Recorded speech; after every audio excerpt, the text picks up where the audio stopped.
I hope everybody's able to look in the mirror in the morning and say, you are worthy as you are. Whether you got that promotion, whether you got that title, that degree, that bank statement, doesn't matter. You are worthy as you are.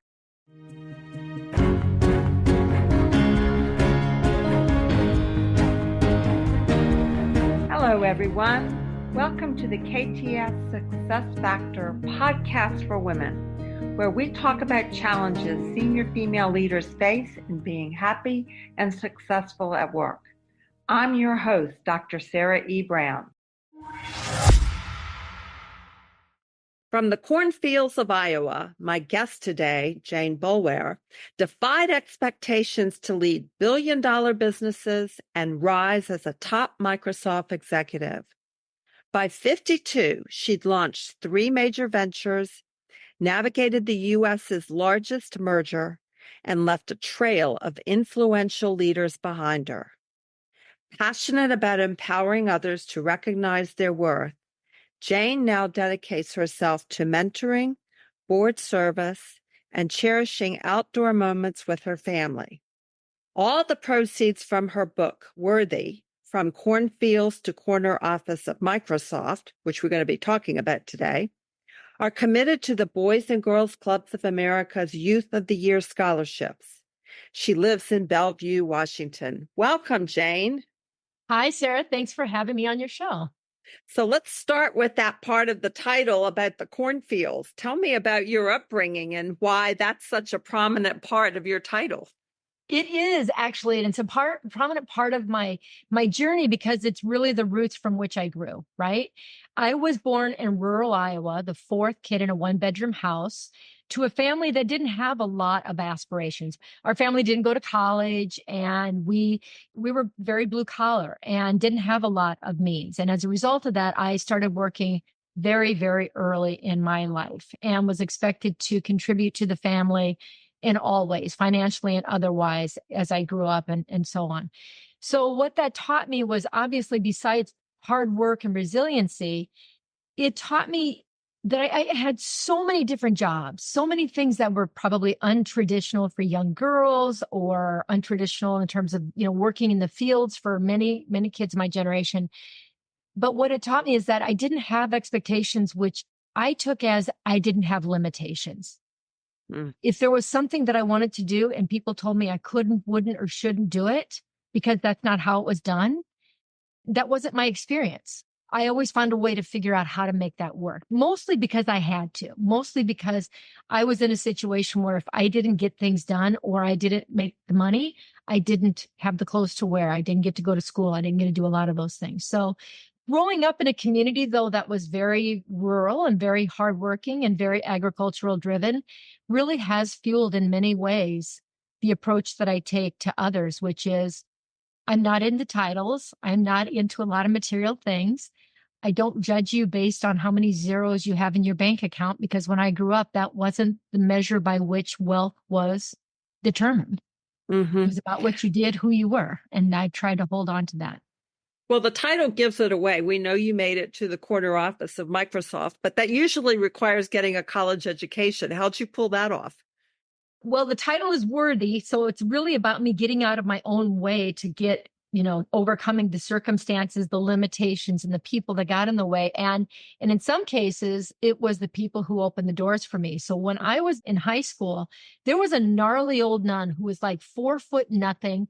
She had lightning bolts that came out of her eyes. I swear to God, when she spoke, she had so much passion, so much conviction that when she pulled me aside after class one day and said, "Jay, what are you doing when you graduate?" And I didn't really have an answer for her because I didn't have a line of sight to college. I knew I didn't want the life that I'd had, but I didn't know what a new life looked like. And she listened to me, and she did 2 things that were remarkable. The first thing is she listened to me and said, "You know what? You should go to college and get a degree in forestry because you like the outdoors. You're good with chemistry and science. That would work well for you." And then she went the extra step and she said, "There's a scholarship you should apply for, and I'll help you." And she helped me apply to a scholarship. It was $320. I got it. Not much money. It was the most important $320 I've ever earned because it validated that I was college material. It gave me something that no one else or nothing else had, which was it basically said I could be and do something that I had not set as a line of sight for myself. And Sister FX did that for me. And that was a life changer. And that's how I ended up going to college. Wow. And did you actually study And forestry? by the way, that's why I'm donating the proceeds for this book to Boys and Girls Club scholarships, because someone did that for me and I want to pay it forward. And I'm going to ask you later about why the Boys and the Girls Clubs, but hold that question right now. Did you actually study forestry? I did.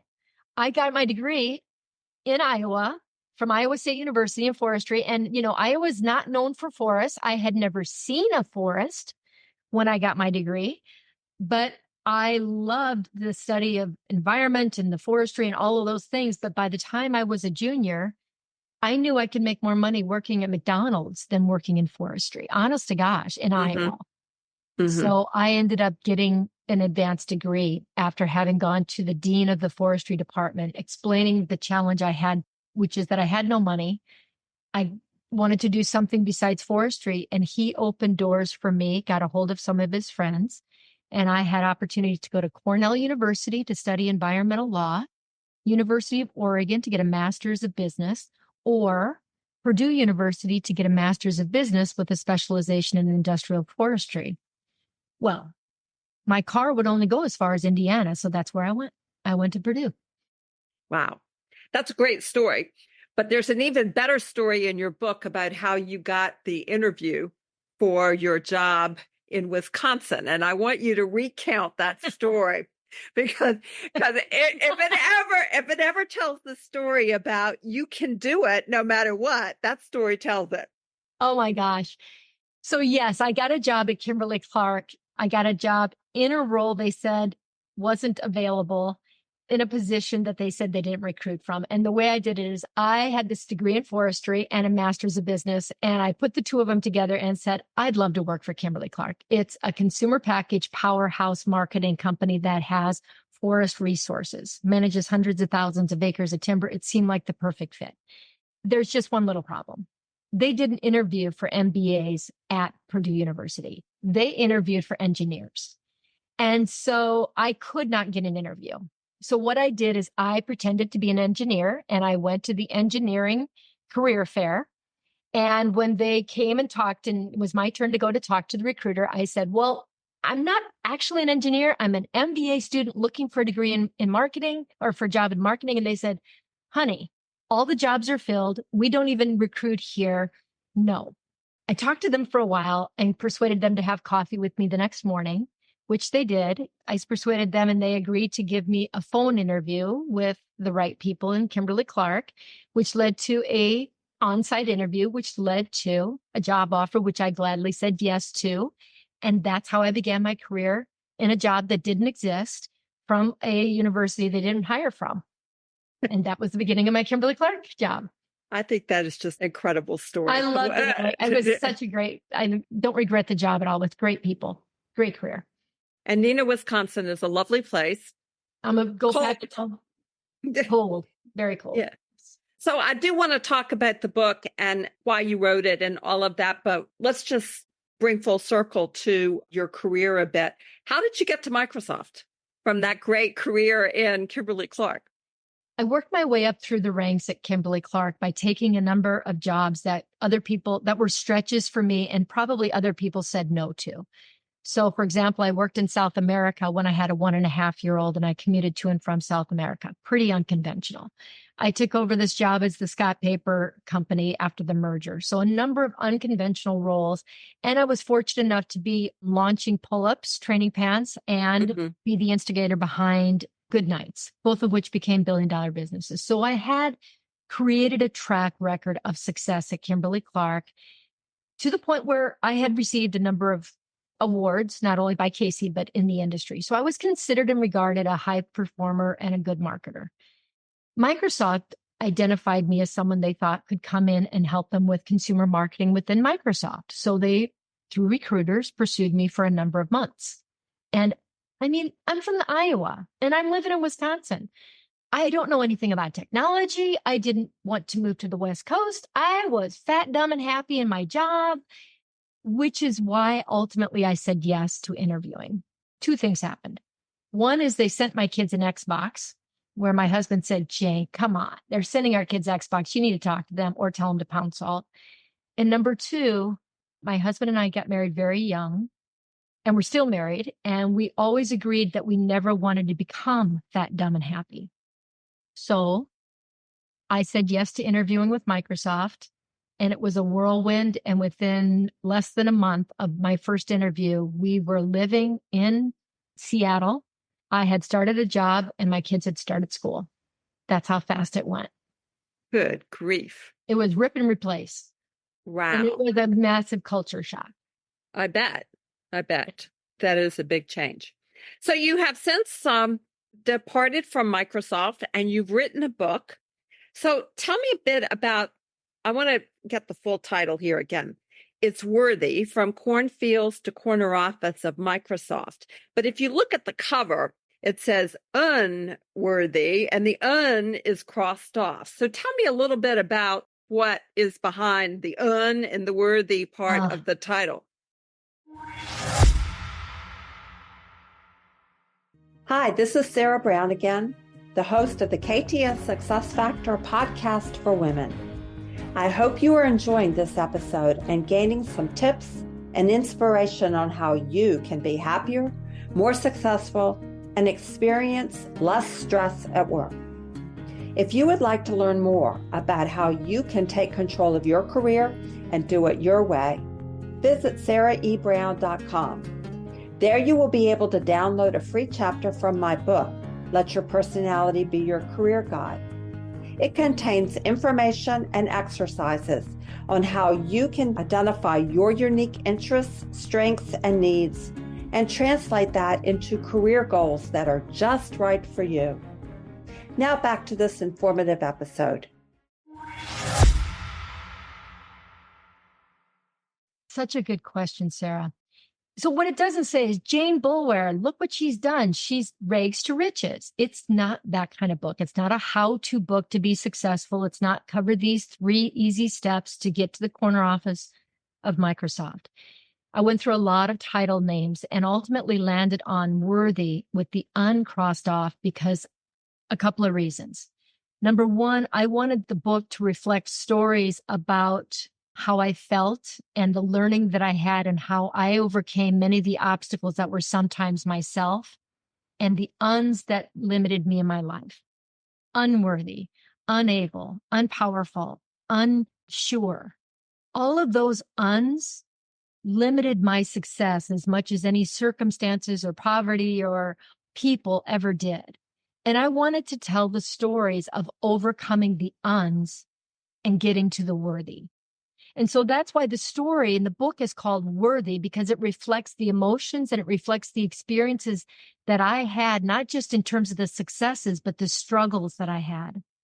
And the un is crossed off as a reflection of, folks, if we don't un our own uns, we'll never get to the able, the worthy, the capable, the powerful, all of those things that we actually are, but don't give ourselves credit for. So that's what the book is about. So the book is, the format is a whole lot of stories. Is it mostly you, all you, or what? So it's a collection of stories from my youth in Iowa all the way till really today and the experiences that I've had today. And they are my stories of my life, but they incorporate the people I worked with, the people I grew up with, Boys and Girls Club kids. They are experiences that I had getting from being a small child in Iowa, all the way till what I am now, a 60-year-old person that's retired, but seeking to give back. So give me an example of a story in the book that about overcoming one of the uns in your book. Okay, let's talk about, I was offered so I had been the product manager working on pull-ups and then good nights. And so we had incredible success. We had so much success launching those products. We got lots of new product of the years. And I had a conversation with my mentor at the time. And I said, look, I'm having a great time, but I have 3 criteria for a job. Am I making a contribution? Am I learning something? And do I like and respect the people that I'm working with? And I like all of those things, but I'm not learning a lot. So maybe in the next year, we could think about my next role. couple of days later, he came back and said, we want you to be leading the marketing and operations for our Latin American businesses, the 16 countries south of Mexico. I was 30 years old. I had a 1.5-year-old child. I was a woman, white, didn't speak Spanish. The obvious answer is, and I lived in Neenah, Wisconsin. I was just going to say, it's not easy to fly from Neenah, Wisconsin to South America. And you got to remember, I didn't see the ocean till I was 25. I was a small town kid without, my world was very small. I told myself all the reasons I couldn't do it. All the reasons. It doesn't take you long to think about them.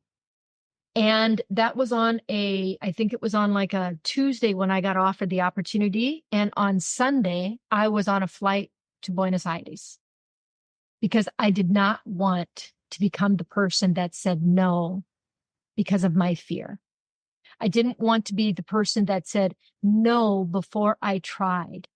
And fortunately had a husband who would support me doing this, which is a whole nother conversation. But I would rather have failed trying than regretted not doing it. And so I overcame all the scary, legitimate reasons why I couldn't do it and did it anyway.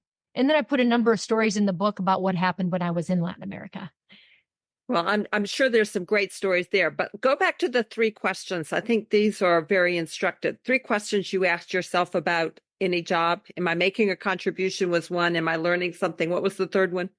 Do I like and respect the people I'm working with? Do I like making them better and getting better as a result? Am I learning and growing and helping others learn and grow? Got it. So why did you want to write a book about this? I didn't intend to write a book. I promised the people when I left Microsoft that I would write down my stories because I am a storyteller and I have told them stories, some of which are amazing stories of my life. An unusual, to say the least, career path in many respects, but also one of great resiliency and grit. And I wanted to be honest because the year that I left Microsoft, I looked at my calendar and I counted 27 people, mostly women, that I was mentoring.